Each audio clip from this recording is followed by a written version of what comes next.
ഡാലയിലെ world cup 2026 ഇന്ന് discuss ചെയ്യുന്നത് ഇന്ന് നടന്ന അർജന്റീന അൾജീരിയ മത്സരവും ഇന്നലത്തെ ഫ്രാൻസ് സെനഗൽ മത്സരമാണ്.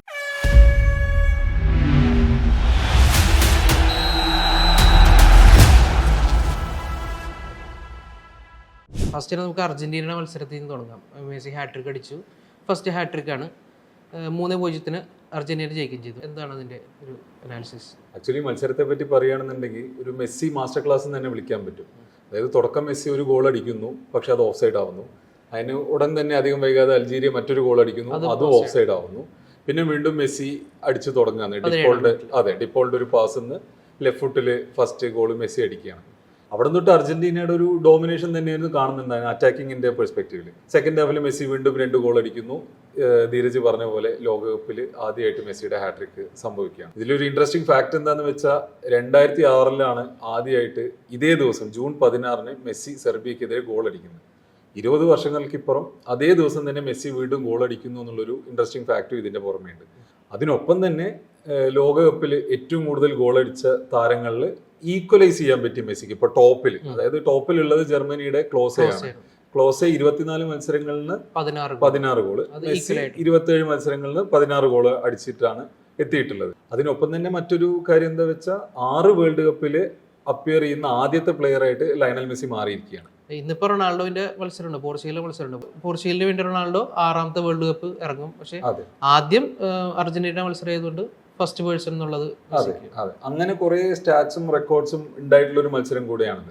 മാത്രമല്ല അൾജീരിയ അങ്ങനെ ഒരു ചെറിയ ടീമാണെങ്കിലും അവര് ഇതിനു മുന്നേ വേൾഡ് കപ്പിന് മുന്നേയുള്ള ഫ്രണ്ട്ലീസിൽ നെതർലൻഡ്സിനെ തോൽപ്പിച്ചിട്ടൊക്കെയാണ് വന്നത്. അതിനൊപ്പം തന്നെ അവിടെ കുറച്ച് നല്ല പ്ലേയേഴ്സ് ഉണ്ട്. ഇപ്പോൾ മാരസ് ഉണ്ട്, പ്രീമിയർ ലീഗിൽ കളിക്കുന്ന ഐറ്റ്നോരി എന്ന് പറഞ്ഞ പ്ലെയർ ഉണ്ട്. ഇന്നത്തെ പെർഫോമൻസിൽ അവരുടെ അറ്റാക്കിങ്ങിൽ ഉണ്ടായിരുന്ന ചൈബി എന്നുള്ള പ്ലെയറും ഗ്യൂരി എന്നുള്ള പ്ലെയറും ഒക്കെ നല്ല പെർഫോമൻസ് ആയിരുന്നു. പ്രത്യേകിച്ച് ചൈബി അവരുടെ നമ്പർ 10 കോൺസ്റ്റന്റ്ലി നല്ല പൊസിഷൻസിലേക്ക് വരികയും കുറെ ഷോട്ട്സ് തൊടുക്കുകയൊക്കെ ചെയ്തിട്ടുണ്ടായിരുന്നു. ആ ഓഫ് സൈഡായ ഗോൾ പോലും ഈ ചൈബിന്റെ ഭാഗത്തു നിന്ന് ഉണ്ടായി. അൾജീരിയയും ഏത് നിമിഷവും ചിലപ്പോൾ ഗോൾ അടിച്ചേക്കാം എന്നുള്ളൊരു സാധ്യത ഉണ്ടായിരുന്നു. പക്ഷേ സ്റ്റിൽ എനിക്ക് തോന്നുന്നു കഴിഞ്ഞ വേൾഡ് കപ്പിനെ അപേക്ഷിച്ച് കഴിഞ്ഞ വേൾഡ് കപ്പിൽ ഒരു ഫസ്റ്റ് മാച്ച് അർജന്റീനനെ സൗദി അറേബ്യയുടെ ഒപ്പമുള്ള മത്സരം ഒരു ഡിസാസ്റ്റർ ക്ലാസ് ആയിരുന്നു. അത് വെച്ച് നോക്കുമ്പോഴും അല്ലാതെ തന്നെയും നല്ല കൺട്രോളുള്ള നല്ല ഫ്രീ ഫ്ലോയിങ് ആയിട്ടുള്ള അപ്പോൾ ബോൾ റിക്കവറിയും ഡിഫൻസിലാണെങ്കിലും അത്യാവശ്യം സോളിഡ് ആയിട്ട് പെർഫോം ചെയ്ത് ഒരു ടോട്ടൽ എന്താ പറയുക ഒരു നല്ലൊരു മത്സരം തന്നെയാണ് അർജന്റീന കാഴ്ചവെച്ചത്. അതിൽ അർജന്റീനയുടെ മാനേജർ ലയണൽ സ്കലോണിയുടെ ഒരു പങ്കും അതിൽ പ്രധാനം തന്നെയാണ്. പക്ഷെ ആബ്സല്യൂട്ട്ലി നോക്കുമ്പോൾ മൊത്തത്തിൽ മെസ്സിയുടെ ഒരു മാസ്റ്റർ ക്ലാസ് തന്നെയാണെന്നുള്ളത് വീണ്ടും പറയേണ്ടി വരും. എന്തുകൊണ്ടാണ് മെസ്സിനെ ഗോട്ട് എന്ന് വിളിക്കുന്നത് എന്നുള്ളത് അരക്കിട്ടുറപ്പിക്കുന്ന ഒരു മത്സരം കൂടിയായിരുന്നു ഇന്ന് നമ്മൾ അൾജീരിയക്കെതിരെ കണ്ടത്. അപ്പോൾ ഹരി, ഇതിന് മുമ്പ് നടന്ന മത്സരം ഫ്രാൻസ് സെനഗൽ മത്സരം 3-1 ഫ്രാൻസ് ജയിച്ച മത്സരത്തിൽ എംബാപ്പെ 2 ഗോൾ അടിച്ചു. ഇപ്പോൾ ഈ മെസ്സിയുടെ ഓൾ ടൈം സ്കോറിന്റെ കാര്യം പറഞ്ഞപ്പോൾ അതിന്റെ തൊട്ടുപുറകെ തന്നെ എംബാപ്പെ ഉണ്ട് 15 ഗോളുമായി 14 മത്സരങ്ങളിൽ നിന്ന്. അപ്പോൾ ആ മത്സരത്തിന് എങ്ങനെയായിരുന്നു? ഇപ്പൊ ധീരജ് പറഞ്ഞ അങ്ങനെ ആ ഒരു സാധനം കൂടെ ഉണ്ട്. അതായത് എംബാപ്പയ്ക്ക് ഈ ഒരു വേൾഡ് കപ്പിന്റെ അവസാനത്തോടു കൂടെ മെസ്സി ആണോ അല്ലെങ്കിൽ എംബാപ്പെ ആണോ ഓൾ ടൈം വേൾഡ് കപ്പിലെ ടോപ്പ് സ്കോറർ ആവുക എന്നുള്ളത് നമുക്ക് കണ്ടറിയേണ്ട ഒരു കാര്യമാണ്. എംബാപ്പയുടെ മികച്ചൊരു പ്രകടനമാണ് നമ്മൾ സെനഗലിനെതിരെയുള്ള മത്സരത്തിലും കണ്ടത്. അത് ഫസ്റ്റ് ഹാഫിലല്ല, സെക്കൻഡ് ഹാഫിൽ. അപ്പോൾ സെക്കൻഡ് ഹാഫിൽ ഫ്രാൻസ് ഗംഭീര തിരിച്ചുവരവാണ് നടത്തിയത്. തിരിച്ചുവരവ് in the sense ഗോളൊന്നും വാങ്ങിയിട്ടില്ലായിരുന്നെങ്കിലും first Hafil overall performance first Hafil Senegal അത്യാവശ്യം ഡോമിനേറ്റിംഗ് ആയിരുന്നു.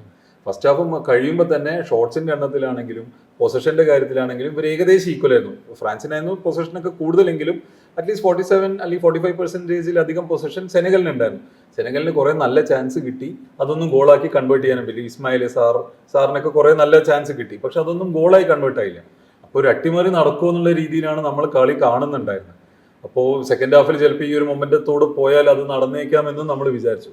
പക്ഷെ മേ ബി സെക്കൻഡ് ഹാഫിന് മുന്നേ നടന്ന പ്രെപ് ടോക്ക് ഫ്രാൻസിന്റെ കോച്ച് ഡിഡിയർ ഡെഷാംസ് എന്താ പറഞ്ഞിട്ടുണ്ടാവുക എന്നറിയില്ല. പ്ലേയേഴ്സ് അത്യാവശ്യം നല്ലോണം മോട്ടിവേറ്റഡ് ആയിട്ടാണ് തിരിച്ച് ഗ്രൗണ്ടിലേക്ക് വന്ന് സെനഗലിൽ ശ്രമിച്ചെങ്കിലും ഫ്രാൻസിന്റെ ആ ഒരു ക്വാളിറ്റിക്ക് മുന്നിൽ അവർ പതറിപ്പോവുക അല്ലെങ്കിൽ അവർക്കൊന്നും ചെയ്യാൻ പറ്റാത്തൊരവസ്ഥയാണ് തുടക്കത്തിൽ തന്നെ ഉണ്ടായത്. എംബാപ്പയുടെ ഒരു വണ്ടർഫുൾ ഗോളായിരുന്നു, ഒരു വൺ സ്ക്രീമർ തന്നെയായിരുന്നു. അതിനുശേഷം ബാർക്കോള വന്നോടനെ ഇൻസ്റ്റന്റ് ഇമ്പാക്ട്, അടുത്ത ഗോൾ അടിച്ചു. പിന്നെ എക്സ്ട്രാ ടൈമിലേക്ക് പോയ സമയത്ത് Senegal last 10 minute was absolutely football at its best എന്ന് പറയുന്ന പോലെ സെനഗൽ കോൺസ്റ്റന്റ്ലി ട്രൈ ചെയ്തുകൊണ്ടിരിക്കുന്നു. അതെ, ഗോള് വരുന്നു. ഗോള് വന്ന സമയത്ത് എംബാപ്പെ അവിടുന്ന് ആംഗ്യം കാണിക്കുന്നുണ്ട്. എനിക്ക് തോന്നുന്നു ഡിഡിയർ ഡെഷാംസ് കുറച്ച് ഫ്രസ്ട്രേറ്റഡ് ആയി ആ ഗോള് കണ്ടിട്ട്. അപ്പൊ എംബാപ്പെ അവിടുന്ന് മറ്റേ റൊണാൾഡോനെ പോലെ കാമ എന്നുള്ള സാധനം കാണിക്കുന്നുണ്ടായിരുന്നു. അടുത്ത സെക്കൻഡ് ഇപ്പൊ 90+5 മിനിറ്റിലാണ് സെനഗൽ ഗോൾ അടിക്കുന്നത്. എംബാപ്പെ ഈ ഒരു ജെസ്റ്റർ കാണിച്ചതിന് ശേഷം 90+6 മിനിറ്റിൽ എംബാപ്പെ തിരിച്ചടിക്കുകയാണ്. അപ്പൊ അതിൽ തന്നെ എംബാപ്പയുടെ ആ ഒരു ക്വാളിറ്റി, ആ ഒരു കോൺഫിഡൻസ്, പ്രത്യേകിച്ച് ഇപ്പൊ റയൽ മെഡ്രിഡിൽ കളിക്കുന്ന എംബാപ്പയെ പറ്റി പലർക്കും പല അഭിപ്രായം ഉണ്ടാവും. പക്ഷെ ഫ്രാൻസ് എന്ന് വരുമ്പോൾ എംബാപ്പെ വേറൊരു ബീസ്റ്റാണ്. അപ്പൊ അതിനെ കവച്ച് വെക്കുക അല്ലെങ്കിൽ അതിനെ ലോക്ക് ചെയ്യുക എന്ന് പറഞ്ഞാൽ അത് ആ റൺസ് ഒക്കെ കാണണമായിരുന്നു. ഒരു പോയിന്റ് ഇപ്പൊ ഏകദേശം ഒരു സെന്റർ ഹാഫ് കഴിഞ്ഞിട്ട് ആ ഒരു ബോക്സിലേക്ക് എത്തുന്ന ആ ഒരു സ്പീഡൊക്കെ ഉണ്ടല്ലോ, ടോട്ടലി അൺബിലീവബിൾ എന്നേ പറയാൻ പറ്റുള്ളൂ. അമ്മാതിരി പേസും വണ്ടർഫുൾ പെർഫോമൻസ് ആയിരുന്നു എംബാപ്പെ. അപ്പൊ സെക്കൻഡ് ഹാഫിൽ ഫ്രാൻസിന്റെ സത്യം പറഞ്ഞാൽ ഒരു തിരിച്ചു വരവും ഫ്രാൻസ് എന്താണെന്നും ആ ഒരു മൊത്തം ടീമിന്റെ ക്വാളിറ്റി, ഇപ്പൊ നമ്മൾ എംബാപ്പേനെയും ബാർക്കോളേനെയും പറഞ്ഞു, അതുപോലെ തന്നെ മികച്ച പ്രകടനങ്ങൾ പലരുടെ ഭാഗത്തുനിന്നും അതിലുണ്ടായിട്ടുണ്ട്. പക്ഷെ എംബാപ്പയുടെ ഒരു മൊത്തത്തിലുള്ള ഒരു, എനിക്ക് തോന്നുന്നു മൈക്കിൾ ഒലീസയ്ക്കാണ് ഫിഫയുടെ മാൻ ഓഫ് ദ മാച്ച് കിട്ടിയിരിക്കുന്നത്. Wonderful passes from Michael Olise ഉണ്ടായിരുന്നു. ബട്ട് സ്റ്റിൽ എന്നോട് ചോദിച്ചാൽ എംബാപ്പെ തന്നെയായിരുന്നു ആ മത്സരത്തിലെ മാൻ ഓഫ് ദ മാച്ച്. ഇതിന്റെ ഒപ്പം തന്നെ വേറെ ഒരു മത്സരം ഉണ്ടായിരുന്നു, നോർവേ ഇറാഖ് മത്സരം. അതിൽ ഹാളഞ്ച് 2 ഗോൾ അടിച്ചു. ഹാളഞ്ച് ആയിരുന്നു ക്വാളിഫൈസിൽ, യൂറോപ്യൻ ക്വാളിഫൈസിൽ ടോപ്പ് സ്കോറർ 21 ഗോളായിട്ട്. അപ്പോൾ ഹാളഞ്ച് 2 ഗോൾ അടിച്ചു. ഇനിയിപ്പോൾ അവരുടെ ഗ്രൂപ്പ് സ്റ്റേജ് മത്സരത്തിലും എന്താണെന്നുള്ളത് എനിക്ക് തോന്നുന്നു 1998 ശേഷമാണ് നോർവേ വേൾഡ് കപ്പിൽ ക്വാളിഫൈ ആവുന്നത്, 28 വർഷത്തിന് ശേഷം. അങ്ങനെ വരുമ്പോൾ അവർക്കൊരു ഹിസ്റ്റോറിക്കൽ മൊമെന്റും ഒരു അവരെ സംബന്ധിച്ചിടത്തോളം ഭയങ്കര ഇമ്പോർട്ടന്റ് ആയിട്ടുള്ള ഒരു കാര്യം കൂടിയാണ്. അവിടെയും ഈ ഹാളൻഡിന്റെ ഒരു ഇൻഡിവിജ്വൽ എബിലിറ്റി ഭയങ്കരമായിട്ട് എവിഡന്റ് ആയി. ഇപ്പോൾ വേൾഡ് കപ്പ് ക്വാളിഫൈസിൽ ധീരജ് പറഞ്ഞ പോലെ തന്നെ ടോപ്പ് സ്കോറർ ഹാളൻഡ് ആയിരുന്നു. ഹാളൻഡിൽ നിന്നും കുറെ വണ്ടർഫുൾ സാധനങ്ങൾ പ്രതീക്ഷിക്കാം. അതേപോലെ ഹാളൻഡിനെ സപ്പോർട്ടായിട്ട് മാർട്ടിൻ ഓഡെഗാർഡ് പോലുള്ള പ്ലേയേഴ്സും നോർവേയിൽ പ്രസന്റ് ആയിട്ടുണ്ട്. അപ്പോൾ അതും ഒരു വരും ദിവസങ്ങളിൽ യൂറോപ്യൻ കരുത്ത് കാണിക്കാൻ പറ്റുന്ന ഒരു ടീമും മത്സരങ്ങളുമായി മാറുന്നതായിരിക്കും.